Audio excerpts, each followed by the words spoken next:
kijana sasa ni mzee. Daudi kasema nilikuwa kijana sasa ni mzee.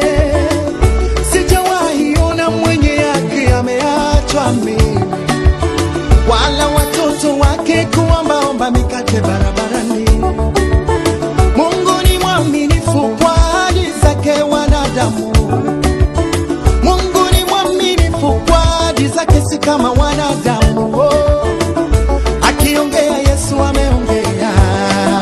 Tume na Nabii Francis Irungu wa huduma ya GDM International anakualika katika mkutano mkubwa wa crusade ya kuvunja vikwazo, Break the Limits Crusade, itakayokuwa Kiserian katika uwanja wa Migon Grounds kutoka Jumaa tarehe 30 mpaka Jumapili tarehe 2. Viwete watatembea, viziwi watasikia, vipofu wataona na waliofungwa wote watafunguliwa. Kumbuka ni majira ya kuvunja vikwazo. Je, unateseka kwa roho za mzunguko, fedha na magonjwa yasiyopona? Watu wamekucheka, umeteswa na kusongwa na shida? Kumbuka ni katika uwanja wa Migon Grounds Kiserian kutoka Jumaa tarehe 30 hadi Jumapili tarehe 2. Usikose. In the name of Jesus. Amen. Majina ya mtazamaji ni Apostle and Prophet Francis Irungu, the director of GDM Ministry International. Tukitangazia kutoka hapa jijini Nairobi. Kanisa letu liko opposite City Stadium kwa jumba ambalo linaitwa Ukola Supermarket. Ukipanda hapo that floor utatupata. Kumbuka ni hapa City Stadium roundabout.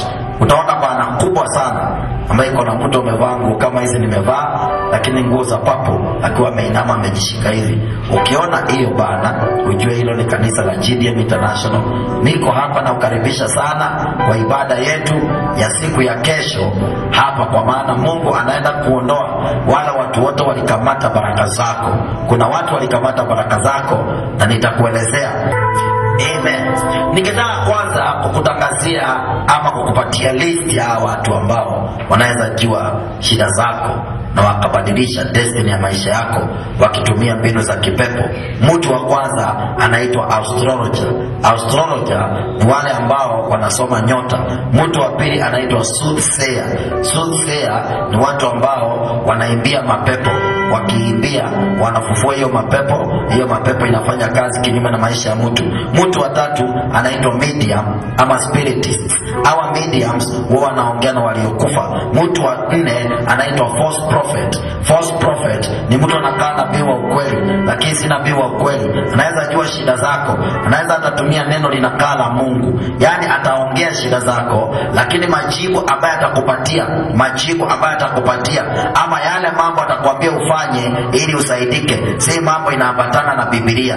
Kama for example anaweza kuambia uvue nguo akuoshe, ama akwambia kupake mafuta, ama akwambia kupake dawa, ama akwambia anakutoa mawe. Hawa ni false prophets, kwa maana hizi ni vitu ambazo zimekatazwa kwa maandiko, lakini yeye anatumia neno, anakaa ni kama anaongea ukweli lakini kumbe anaongea mapepo.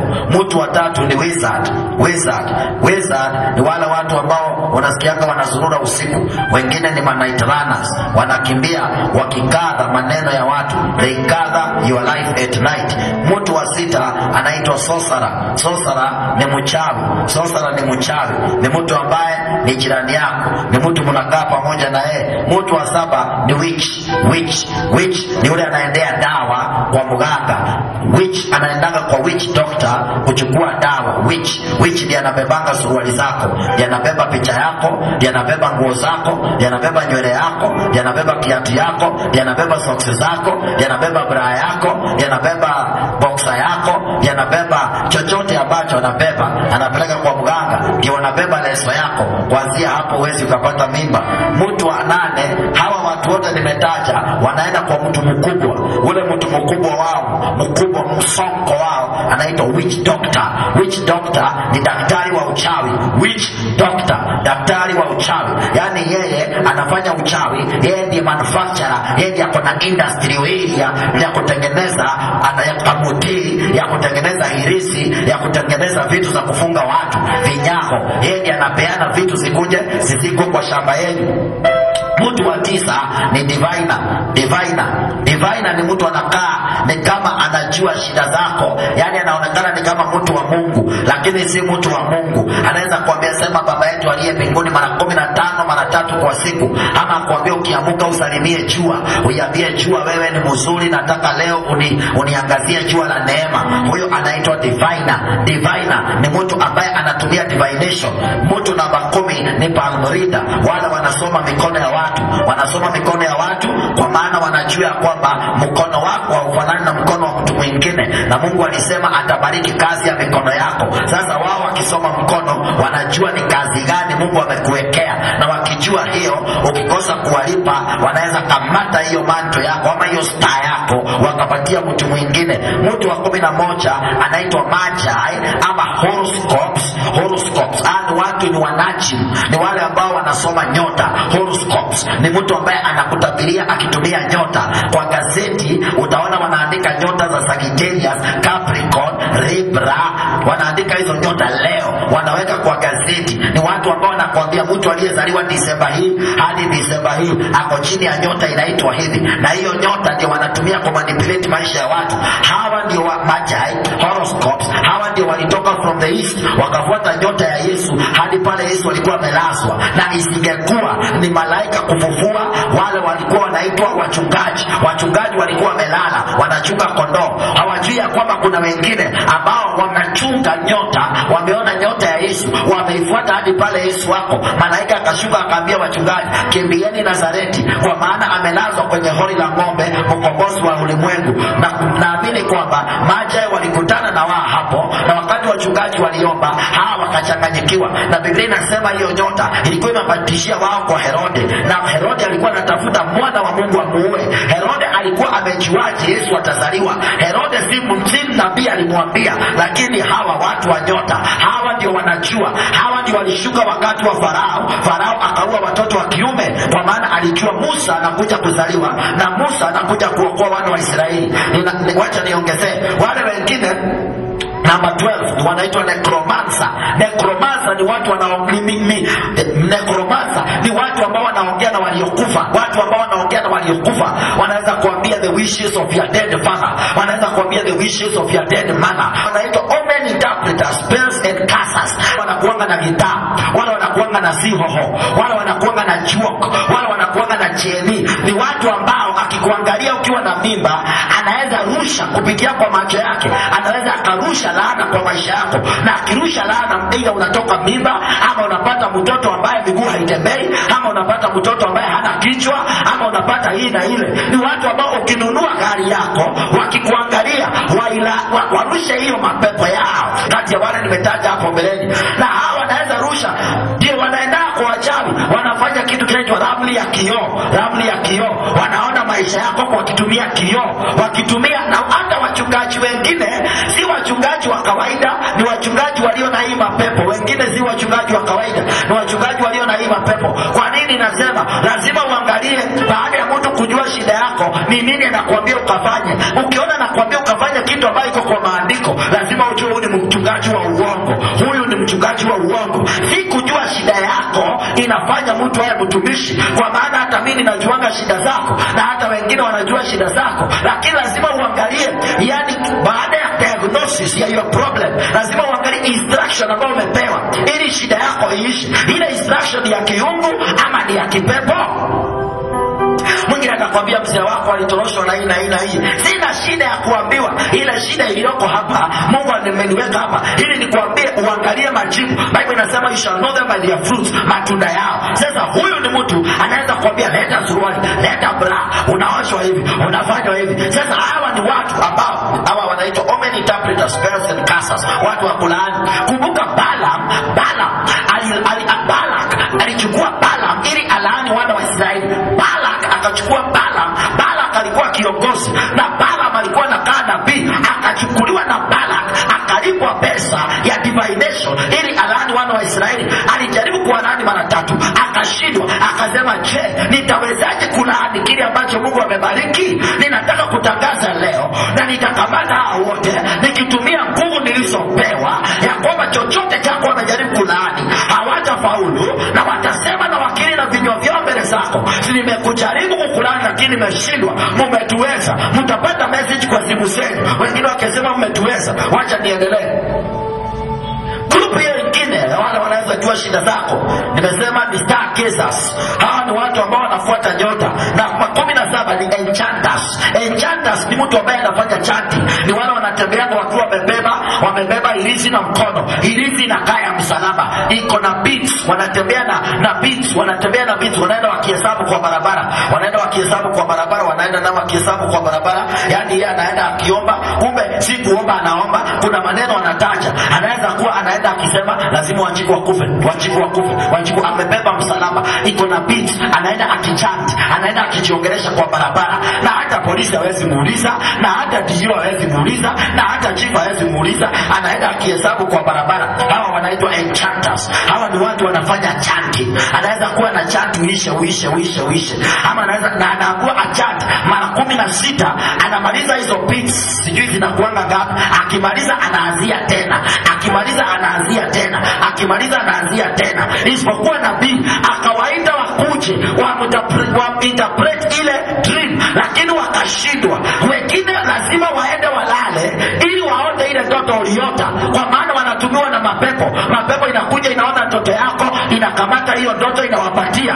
Wakiota unanunua gari. Kuna mtu anajuanga hata kabla uoe. Kuna mtu anajuanga hata kabla upate mtoto. Kuna mtu anajuanga hata kabla ununue gari. Kuna mtu anajuanga hata kabla uweke biashara. Kazi yao ya monitoring spirits. Wamepewa mitambo ya kipepo, wamepewa mitambo ya kiuchawi, wamepewa vitu ambazo wanatumia ili wakamate baraka zako. Na nimekuambia ni 19, kumwa 20 ndiye tu mtu wa maana ambaye anaitwa nabii. Sasa hawa ni dream killers. Kazi yao ni kuangalia ndoto zako vile zinaenda na ufunuo ulio nao. Hebu kumbuka vizuri, wakati Yosefu aliota ndoto na akaambia ndugu zake, waliamua kumuuza, wakamweka ndani ya shimo wamuue, wakashindwa na mwisho wakamuuza. Na alipoenda kule Yosefu alienda na hiyo karama ya kuota ndoto, na karama yake hakuwa anaitumia kunyanyasa watu, alikuwa anatumia kuokoa watu. Sasa kuna watu wakiota ndoto yako wanaota ili wakumalize, ama unaota na mchungaji fulani akikumaliza. Biblia inasema na kijana kimoja kijakasi, alikuwa slave girl, alikuwa house girl, ambaye alikuwa anatumika na wale matajiri wake kujitajirisha, kwa maana alikuwa na pepo ya fortune telling, alikuwa na pepo ya uaguzi. Na kijakazi mmoja aliyekuwa na pepo ya uaguzi alikuwa ametajirisha watu wao. Haleluya. Yaani watu wametajirika sababu ya shida yako. Fortune telling. Msichana hapa nimekuja na tutaonana na wao, na inabidi wewe uombe pamoja na mimi, na mimi niombe pamoja na wewe. Si ufikirie mimi nitakuombea, ni kuomba tutaomba wewe na mimi, tuunganishe maombi yetu, tupandishe mbinguni, tuambie Mungu, yeyote amekamata biashara zetu, yeyote amekamata nyota zetu, yeyote ambaye anatumonitor, yeyote ambaye anaua ndoto zetu, yeyote ambaye anatuwekea mapepo na madeni na kurogwa na kuhangaika, yeyote ambaye amechukua mchanga, ninasema anaenda kushindwa. Wewe msichana, hebu soma Moses. Ikawa pale tulipokuwa tukienda mahali pale pa kusali. 17, this girl followed Paul and the rest of us shouting, these men are servants. Endelea. Akamfuata Paulo na sisi akipiga kelele akisema, watu hawa ni watumishi wa Mungu aliye juu. Mtu kusema ni watumishi wa Mungu aliye juu haimaanishi yeye ni mtumishi wa Mungu. Mtu anaweza jua wewe ni mtumishi wa Mungu aliye juu, anaweza jua umeokoka, lakini haimaanishi hata akijua hivyo yeye ni wa Mungu. Yeye alikuwa anatumia mapepo na akaambia watu hawa ni watu, endelea Moses, wenye kuwahubiria njia ya wokovu. Hata hiyo pepo inajua hawa ni watumishi wa Mungu, Paulo na Barnaba, wenye kuwahubiria njia ya uzima. Endelea. Akafanya haja siku nyingi, lakini Paulo akasikitika, akageuka akamwambia yule Paulo akasikitika, akasikia ndani ya roho masikitiko, akageuka akamwambia nini? Akamwambia yule pepo, na kuamuru kwa jina la Yesu Kristo mtoke huyu. Akamtoka saa ile ile. Verse 19. Basi bwana zake walipoona ya kuwa tumaini la faida yao limewapotea, wakamkamata Paulo na Sila, wakawakokota mpaka sokoni mbele ya wakuu wa mji. Wakawachukua kwa makazi, wakasema, watu hawa wanachafua sana mji wetu, nao ni Wayahudi, tena wanatangaza habari na ya desturi. Walipokemea ile pepo ikatoka ndani ya ule msichana, na wale wenye kutajirishwa na ule msichana wakaona utajiri wao umeisha, wakaanza kutuma mikora, kama vile na mimi nimekuwa nikitumia mikora, wakisema kwamba tumechafua mji, wengine wakisema kanisa ni kubwa, wengine wakisema sijui ilienda ikawa. Hata mtumane msitumane, biashara zenu itafika mwisho na Mungu anaenda kuinua wenye haki, Mungu anaenda kuinua watakatifu. Nimekuja kutangazia wale watu waliokamata pesa yako, wale watu ambao walitajirishwa na hii mapepo. Nimekuja kutangaza mwenye ile pepo, yule simdifea, yule diviner, yule mwenye nyota anaenda kufika mwisho, nguvu zake zinafika mwisho. Nazo biashara za wale walikuwa wametajirika sababu ya haya mapepo, nazo zinaenda kufika mwisho. Pokea customer wako, pokea mzee wako, pokea ndoa yako, pokea biashara yako, utaanza unaondoka, pokea kuanzia leo. Laana zinaenda, uchawi unaenda, kufungwa inaenda, kuanzia sasa. Pokea hiyo shamba, pokea hiyo ploti, pokea hiyo nyumba, pokea hiyo shamba, pokea hiyo shamba, pokea hiyo shamba. Kama hiyo liko yako na usimame, pokea hiyo shamba, pokea hiyo mali, pokea hiyo ploti, pokea mzee wako aliyekosha, ukaliwa na chapati, pokea sasa, pokea mila, pokea biashara, pokea pesa, pokea kasura, biashara zao zinafika mwisho, biashara zao zinafika mwisho, uchawi wao unafika mwisho, kuanzia sasa.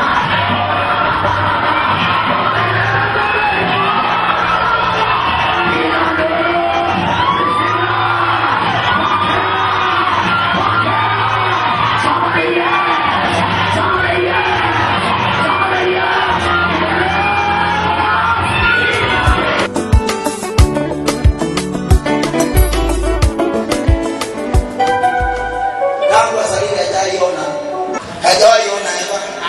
Okay.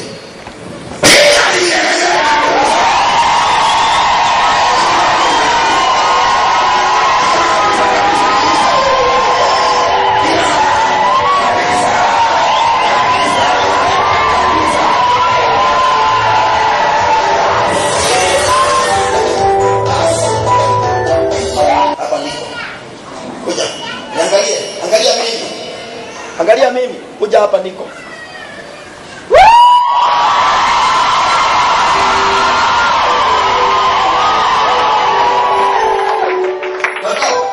Kuja hapa niko.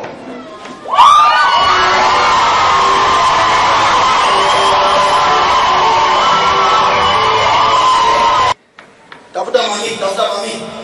Nenda kwa mami.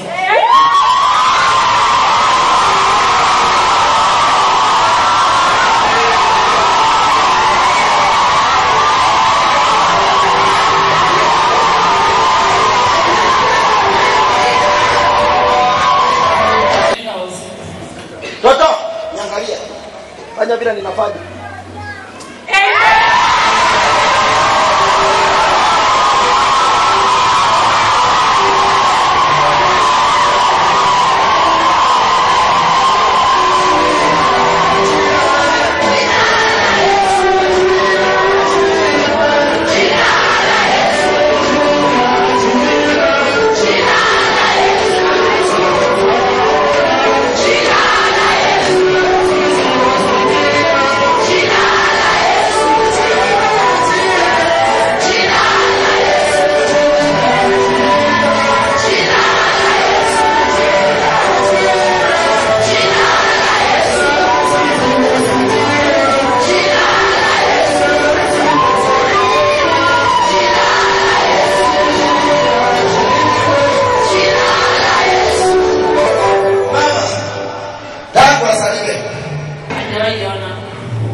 Sasa akasoma.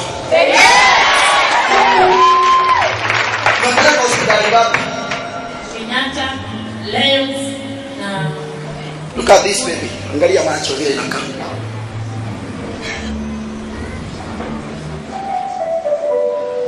Toto. Toto. Kuja. Kimbia.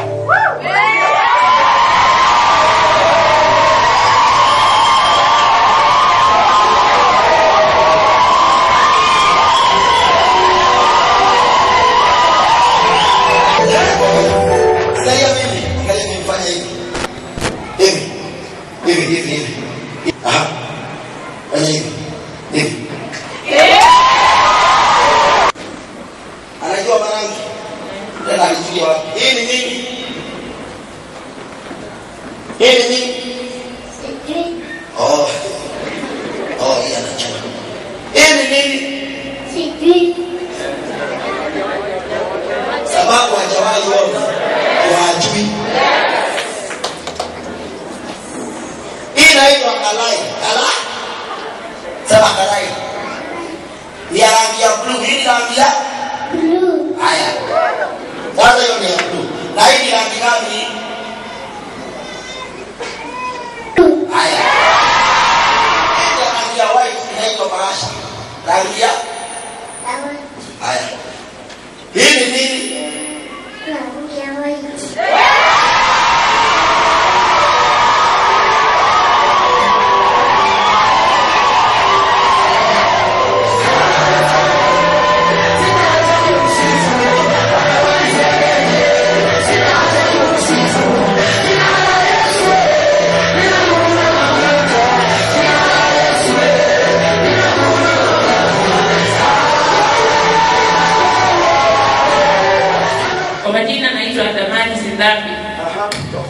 Kutoka Epakasi. Shida mtoto ilikuwa gani? Macho. Tangu lini? Tangu kuzaliwa. Alizaliwa hivyo? Umempeleka hospitali gani na gani? Kenyatta, Kikuyu, Lions. Wakakwambia it is over. Wameniambia mtoto anafaa kufanyiwa operation. Na sasa? Anaona. Na sasa?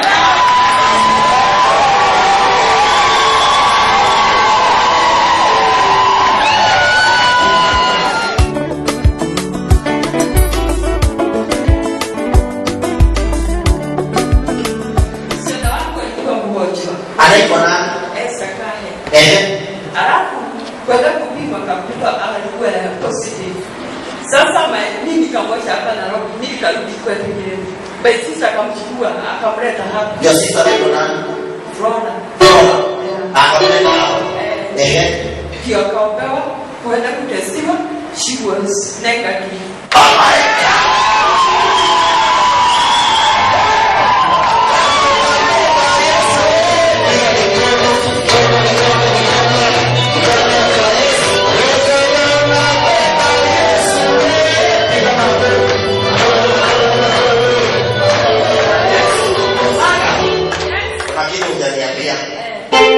Huyu dada ile tulikana kwa positive. Yeah. Alikuwa ameambiwa na apostle aende ng'ambo. Alikuwa anatakiwa aende kwenda kupimwa. Nchi gani? Beirut. Sasa ameenda ile inaitwa clinical test. Sasa kwenda akapatikana kwa positive. Yeah. Alafu sasa hawezi enda. Akaambiwa hawezi enda. Yeah. Tukaenda mahali kingine akapimwa ikakuwa ni kama positive. Kwenda mahali ikasemekana hakuna mashine. Kenyatta akapelekwa ndio sasa akakuja. Sasa akakuja hapo. Akaombewa. Na nikasema lazima aende. Ilikuwa mwezi gani huo? Ama wiki ngapi? Mwezi ya 7 hivi. Mwezi wa 7. Na sasa alikuwa negative na ameenda. Ameenda tayari.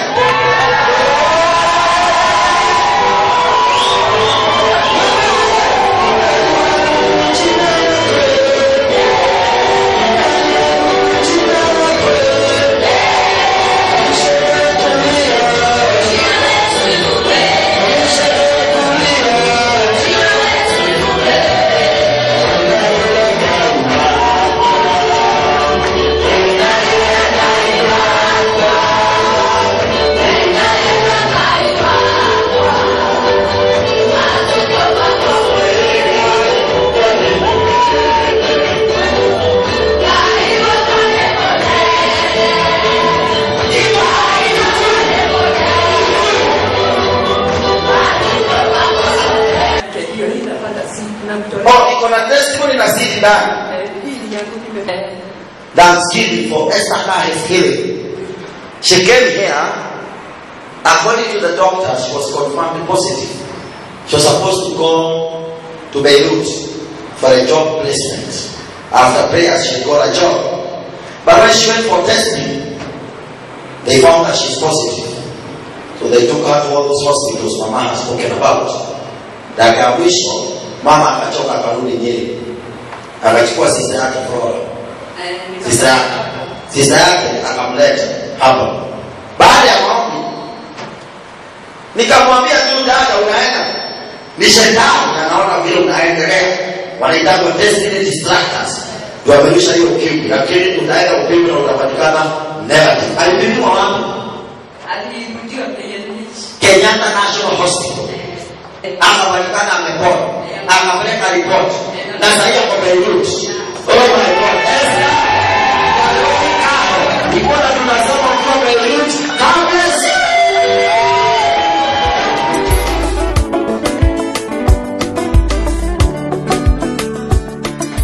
Kwa majina naitwa Isidora Dhiambo. Nilikuja hapa on Tuesday, nikaambia Apostle mtoto wangu amepotea. For how many weeks? For 2 weeks. Apostle akaniambia nimempea wiki moja utapata mtoto wako. By Friday mimi nilikuwa tu nimerelax, nilikuwa nimeamini lakini niambia mtoto hajakufa, niliamini mtoto atakufa. Na sasa nani alikuwa amekuelezea kwamba hapa mtu aliyepotea kidogo anapatikana? Okay, nilikuwa crusade huko AA. Nikaona miujiza inatendeka huko, nikasema nitakuja Tuesday ni kuambia hiyo shida, na nilikuja ukaniambia mtoto. Unazunguka police station ngapi? Hata siwezi kumbuka. Nilienda mpaka huko Indasorelia police station. Nilienda Kiang'ombe, nilienda karibu kila mahali. Nakumbuka hiyo Tuesday nikikwambia mtoto wako atachukua atawekwa kwa police station. Ndio. Nakumbuka? Ndio. Sasa ulimpata wapi? Na ni siku ya ngapi? Walifanya tu kuniletea mpaka mahali ninaishi. Siku gani? Hiyo Friday asubuhi wakaniambia waweze wakanipatia mtoto kienyeji niende Pangani police station. Pangani? Ndio. Huko ndiye alipatikana. Pangani? Na unaishi wapi? Naishi huko Dungadunga. Mpendo mtazamaji, umeweza kuona vile iko kipindi kimeendelea. Umeweza kuona yale ambayo Mungu anafanya ni hapa GDM International. Nimekuambia kwamba hii ni kanisa. Hii TV ni kanisa. Ni wewe uliye nyumbani, hauko hapa. Kwa hivyo kanisa sasa ni hii TV unaona. Kwa hivyo wewe nitakuombea hapo. Wewe utatoa sadaka hapo kwa hiyo M-Pesa unaona. Wewe utatuma fungu ya 10 hapo kwa hiyo M-Pesa unaona. Wewe utashiriki ibada hii hapa kwa TV na nitakuombea sasa, na ningetaka upige magoti yako, uinue mikono yako juu na unitazame vizuri kwenye runinga hii wakati naomba pamoja na wewe. Kisha baada ya hii maombi uchukue CD yako ya connection. Nimekuambia walioko kanisani wako na miujiza mingi, wako na nafasi ya kutoa, wako na nafasi ya kuombewa, wako na nafasi ya kuabudu. Sasa na wewe kuanzia leo ibada zetu kwa TV ni ibada kamili. Ni ibada ambapo unaombewa, ni ibada ambapo unasikia neno, ni ibada ambapo unatabiriwa, ni ibada ambapo unatoa sadaka zako na matoleo yako na Mungu anaenda kukubariki. Nimekuambia kwamba kanisani wanafanya hivyo. Na wewe ambao unanitazama kwa TV, ungependa kushiriki hizi baraka, na wewe jua hii TV ni service. Kwa hivyo wasikilizaji wangu, watazamaji wangu, washirika wote wale wanaona hii TV, ningetaka niombe pamoja na wewe. Piga magoti yako, inua mikono yako juu ili niweze kuomba. Baba, katika jina la Yesu Kristo, ninasema ni asante kwa maana wewe ni Mungu na wala hakuna mwingine aliye kama wewe. Hawa walinenoa maneno ya kiuchawi wakiwa manyumbani sawa, na hiyo uchawi ikawafuata. Na mimi saa hii ninanena maneno ya Mungu. Ninatangaza mkono wa uponyaji, natangaza mkono wa baraka, natangaza mkono wa ushindi, natangaza mkono wa wokovu, natangaza mkono wa ndoa. Baba, ukawaunganisha kwa ndoa takatifu. Mungu wa Israeli, ukabariki huyu mama, huyu ambaye hana school fees, huyu ambaye anateseka, hata watu hawa ambao wamechomekea huku Baba katika kijiji hiki. Ninaomba katika jina la Yesu, wale ambao ni wagonjwa Baba ukawarehemu, Baba ukawaponye. Tumelia sana, tumeumia sana, tumeomboleza sana Baba, sasa tupatie amani. Tunaomba amani. Waliobaki Baba, ninaomba ukabariki kazi ya mikono yao, ninaomba ukawainue, ninaomba ukawatetee, ninaomba Baba ukawafute machozi kwa kuwabarikia biashara, kwa kuwabarikia kazi, kuajiriwa katika jina la Yesu. Ninakemea ule muovu, nakemea mapepo yote, uchawi wote, kuonewa kote, laana zote, nasema hazina mamlaka. Saa inaachilia upako wa Mungu. Bariki huyu anasimama na hii kipindi, bariki huyu ambaye ametuma sadaka yake, fungu yake ya 10, mchango wake, kwa maana yeye anashiriki ibada hii ya TV. Watendee mema, ni katika jina la Yesu nimeomba na kuamini. Uwezo gani unaompinga Yesu? Uwezo gani? Uwezo gani? Uwezo gani?